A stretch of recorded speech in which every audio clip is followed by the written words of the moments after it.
Olha a matéria que o Estadão... A gente tem aqui, produção, já a matéria? Olha a matéria que o Estadão saiu ontem. Dilma será eleita presidente do Banco dos BRICS nessa sexta e vai ganhar $400 mil por ano. Meu irmão, isso é baixo de um jeito. Isso é covarde de um jeito. Porque é o seguinte, primeiro, a Dilma, histórico e estofo para ser presidente do BRICS, ela tem. Ela foi presidente da República de uma das maiores economias do mundo. Pode gostar ou não gostar. Pode gostar ou não gostar. Currículo para ser presidente do BRICS ela tem. Esse banco é só o seguinte, só te falar o que quer dizer.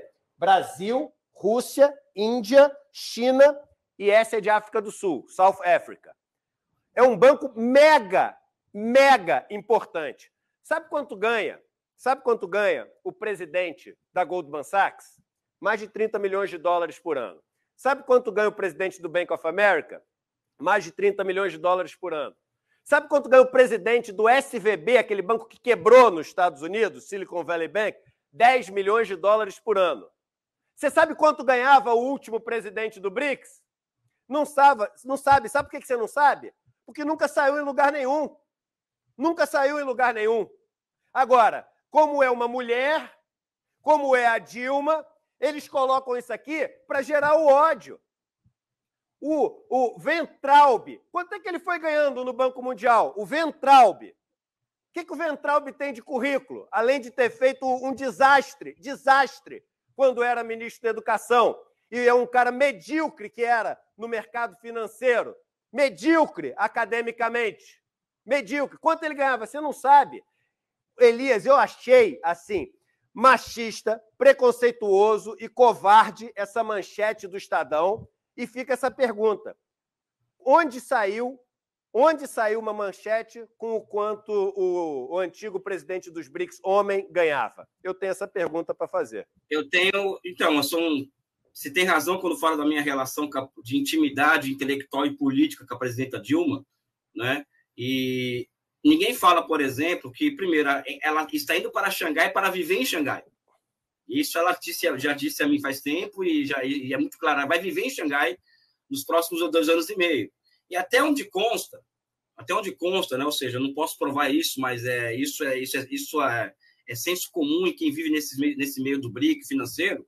O antigo presidente do Banco dos BRICS, Marcos Troirro, ele também recebia um salário dessa magnitude e também, só que com um problema. Ele estava sem aparecer em Xangai desde maio de 2020, 20 ou 21, se eu não me engano. Ou seja, ele não compareceu ao trabalho há 1 ano e 9 meses, falso engano. Isso ninguém fala, e muito pelo contrário. Existe uma operação, por exemplo, pelo esgoto da imprensa, por exemplo, para encobrir, para dizer que está sendo uma injustiça a demissão dele e tal, porque ele era um técnico, coisa que a Dilma não é, por favor, né? A Dilma não foi só presidente da República. Ela tocou os 4 maiores projetos de investimentos públicos do Brasil dos últimos 40 anos, foi os 3, né? O PAC 1, PAC 2 e PAC 3, não é? Ou seja, o que o antigo presidente, qual que é o histórico do antigo presidente do Banco dos BRICS, por exemplo?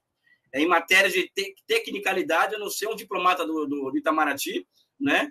E um bolsonarista, e é uma questão política dele, mas que ele deixava transparecer isso nas entrevistas quando ele era comentarista da Jovem Pan, antes de ser presidente do Banco dos BRICS, né? E o que é interessante, ou seja, o Bolsonaro queria sair do BRICS, né? E ele e ao querer sair do BRICS, ele coloca Marcos Troirro como presidente do Banco dos BRICS. E ele, ao que tudo indica, fez tudo possível para que aquele banco não funcionasse. Ou seja, só o fato de alguém não comparecer ao trabalho, ganhando o que ele ganhava, né? E ganhando o que ele ganhava, e se comparecer ao trabalho há mais de um ano, 1 ano e 9 meses, já indica muita coisa. E Dilma vai trabalhar, é diferente. A outra questão que eu coloco é o seguinte, que tem relação direta com isso, que é a sinofobia, ou seja, hoje no Brasil está liberado falar mal da China, não é você ser contrário ao regime chinês, ao que a China decide ser, ao ser uma ditadura ou não. Fala mal da China enquanto país, ou seja, as pessoas, existe uma campanha, uma tempestade semiótica contra a China, que é impressionante. Eu desafio todo mundo aí, o Eduardo, todo mundo aí. Qual foi a última boa notícia que vocês receberam da China? Que é uma coisa boa que eles fizeram? Nenhuma. E isso não é bom para o Brasil, não é porque eu gosto da China, não. Ou seja, você não pode tratar o principal parceiro comercial do Brasil como a empresa de trabalho, sabe? eu duvido que se a imprensa tratasse o Estado de Israel como eles tratam a China, se esses jornais ficariam de pé durante muito tempo, porque a comunidade judaica é muito combativa em relação ao antissemitismo, né? Agora, no Brasil, a xenofobia e o racismo está escancarado e está liberado. Você pode falar mal da China, pode fazer piada com o chinês, pode fazer o diabo com o chinês, que está tudo liberado, né? Mas essa questão da Dilma chega a ser indecente, né? Ou seja, isso aí eu acho que é caso de machismo extremo, né? Mas um problema político de fundo. A Dilma, ela representa, Eduardo Moreira, ela representa o que podemos dizer assim, uma visão de país que é amplamente oposta a dessas pessoas que tomam conta da política monetária brasileira, da grande imprensa, de quem estava na frente do comando dos BRICS até recentemente, etc, etc, etc, né? Ou seja, e a Dilma, gosta ou não, eu falo com meu filho, né? Ou seja, eu conheço e converso e me encontro com uma pessoa que quando você tiver 30 anos de idade, ela talvez não esteja viva e ela vai estar no panteão dos heróis e heroínas da pátria. Ou seja, a Dilma, gosta ou não dela, ela vai ser reconhecida como uma heroína da pátria brasileira, né?